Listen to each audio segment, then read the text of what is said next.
Hello and welcome to India Business Insights. In recent years, India has shown active participation in the multilateral grouping, although these groupings appear to be at odds with each other. With the recent expansion of BRICS and India hosting the G20 summit, such developments are telltale of the complexities of the current world order. Today, let us focus on one of them. BRICS as global southern countries try to navigate a complex world. Before we discuss further, like, share and subscribe to the channel and don't forget to press the notification bell so that you stay updated. Building better global economic BRICS. In 2001 and 2002, some of the larger emerging market economies like Brazil, Russia, India and China compared to the G7 showed a healthier outlook. Considering their geographical distance, it was impossible to imagine a bloc made up of these countries. BRICS is the acronym denoting the emerging national economies of Brazil, Russia, India, China and South Africa. The emergence of BRICS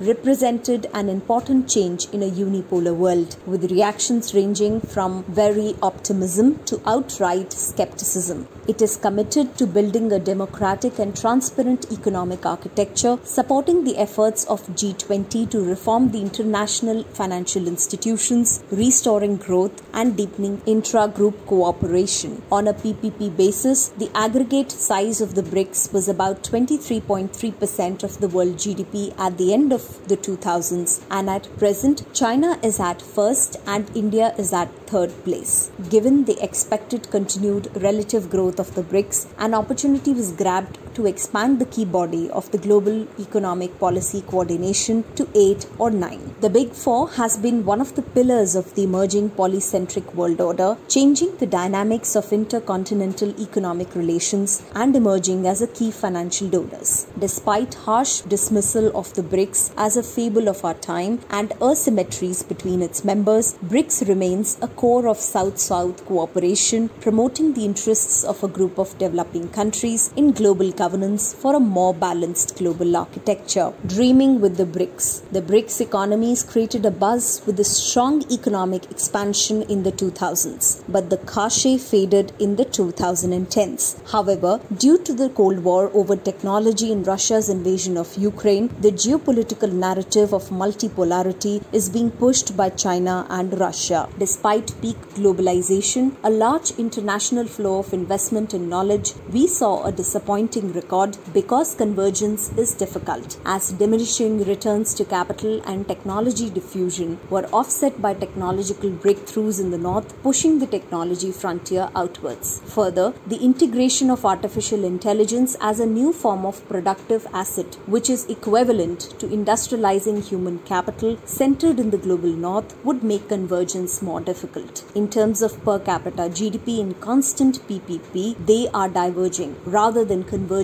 over the past 2 decades. Brazil and South Africa have had comparable growth, but China is on the verge of quitting the neighborhood of the rest of the BRICS. Now let's have a look at the trade. Albeit BRICS global trade has shown an upward trend, the intra-BRICS trade has remained comparatively low due to higher transactional costs. BRICS does not offer an alternative model. Each has its regional trade agreement and bilateral FTAs. The Belt and Road Initiative has resulted in 140 plus bilateral agreements, although it is inferior to the multilateral WTO agreement, which fosters trade not with a single hegemonic power, China in the case of BRI, but with all other WTO members. India dropped out of the Regional Comprehensive Economic Partnership, while China has applied to join the Comprehensive and Progressive Agreement on Trans-Pacific Partnership. Now let's have a look at intra-industry and inter-industry trade. The Trade Integration Index values are far less than 1 as shown in the table, indicating a dissimilar trade integration pattern and flows among the BRICS nations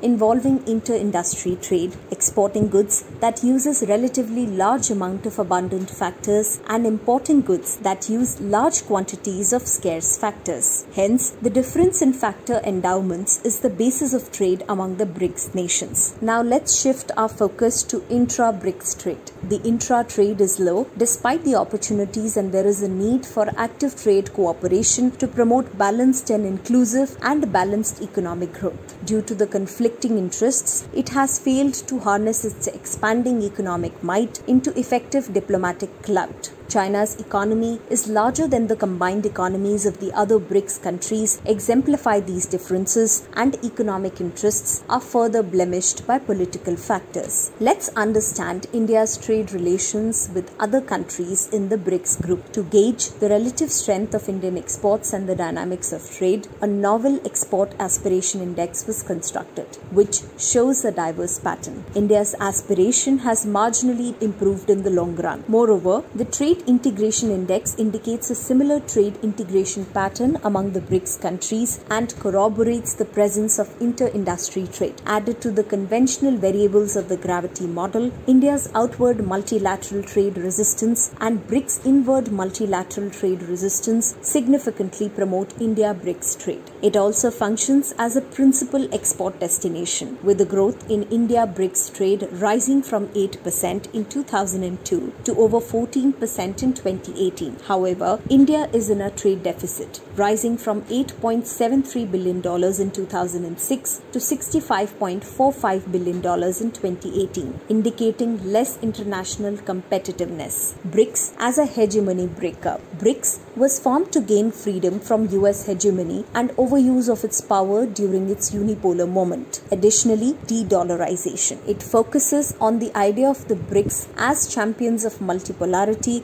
ponders on China's dominance within the group in terms of GDP as well as technology use and creation. BRICS as a development anchor. Middle and small powers in the developing world are increasingly seeking alliances to secure their interests amid a backdrop of great power competition. Argentina, Egypt, Ethiopia, Iran, Saudi Arabia, and the UAE have been invited to join the grouping in January 2024, each significant state in their region. The new grouping would represent a larger share of the world's population and economy, but whether it becomes a voice for reform of the arrangements for global governance and powerful actors depends on how the arrangements for global governance should be reformed. While the hype of de-dollarization isn't on the horizon, but is a cause of some concern. BRICS expansion appears to promise much with its grand ambitions. In addition to bringing forth a multipolar world, a larger BRICS group could have greater control over key trade routes and exports, alternative supply chains and trade routes, as well as another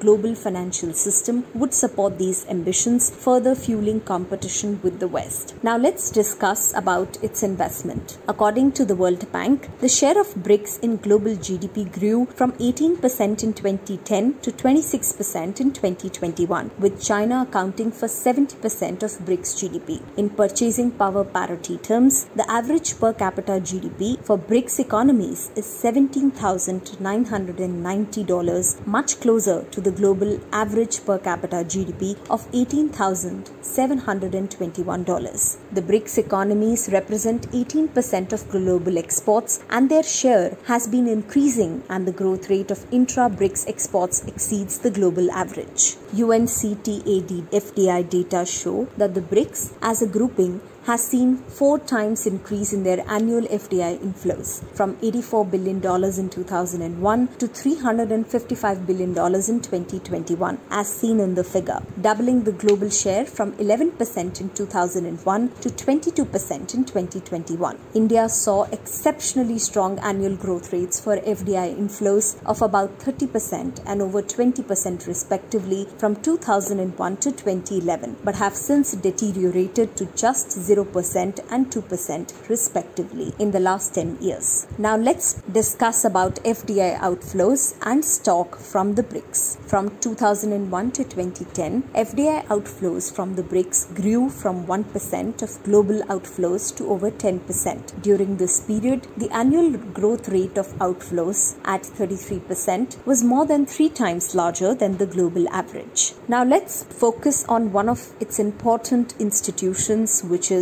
the new development bank. The new development bank finances projects and innovates tailored solutions to help build a more inclusive, resilient and sustainable future for the planet. NDB supports projects that facilitate universal access to clean drinking water and adequate sanitation, promoting equitable and sustainable management of water resources and reduce vulnerability and exposed to water-related disasters, particularly those triggered by climate change, such as droughts and floods. Focusing on significant Chinese influence over the NDB, well, it has two obvious implications. First, Chinese allies will be applying for memberships in the NDB and aid will go to them. Second, aid from the NDB will be tied to minimum conditionality, which reflects both China's political and ideological considerations. As a result of minimum conditionality, the NDB cannot replace the World Bank and the IMF for developing countries. Stumbling block in BRICS economies. The inability to capitalize on their comparative advantage in low-skilled, labor-intensive manufacturing except China is a major stumbling block and necessary to diversify trade patterns. Now let's focus on the recent developments that have happened in India's national investment policies. Some of them are investment entry and establishment measures. In 2021, India increased the FDI ceiling on insurance companies from 49% to up to 74% and liberalized the digital news media industry and defense sector. Investment promotion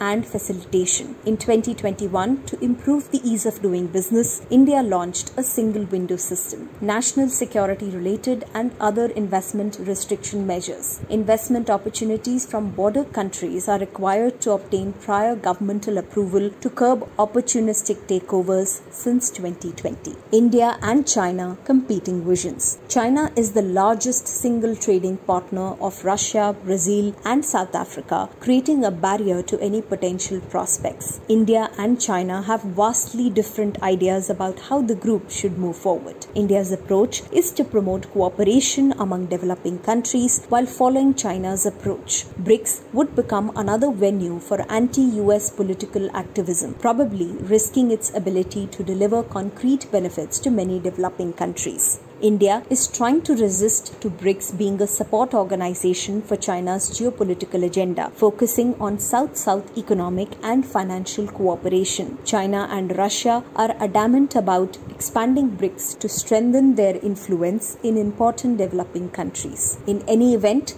the BRICS Forum is an idea whose time has come and the world should be prepared to interact with it. Policy coordination and the way forward. The BRICS have seen both their FDI flows and their share in global flows substantially increase over the past 20 years. Some of the recommendations provided by UNCTAD that can improve the investment climate and contribute to a win-win outcome are: first, further institutionalize collaboration on investment promotion and facilitation. Second, leverage sustainable finance for investment in green projects. Third, promote investment in infrastructure. And last, support investment in new manufacturing. The global south has not converged to the global north, with technological advances in the global north further lengthening the path for developing countries. The recent political renaissance of the BRICS rests largely on what they are against US hegemony, but with an American-sized chip on their shoulders, it is difficult to establish a stable and functional security order. Regardless of its limitations, the BRICS bloc has proven itself among global governance institutions in a decade by shaping new institutions and demonstrating its capability to provide global public goods. India needs to diversify its commodity composition in its export basket to decrease the trade deficit and reap the maximum benefits of BRICS integration by developing comprehensive and systematic FTAs. There are doubts about the relevance of BRICS as the group lacks any coherent unanimous grand plan of action. But the driving force behind the recent momentum is countering Western hegemony and breeds geopolitical, geoeconomic and geostrategic implications for the West. The West can no longer dismiss BRICS as some loose grouping destined to achieve nothing, and there is hope for an alternative world order. Thanks for watching. Like, share and subscribe to the channel, and don't forget to press the notification bell so that you stay updated.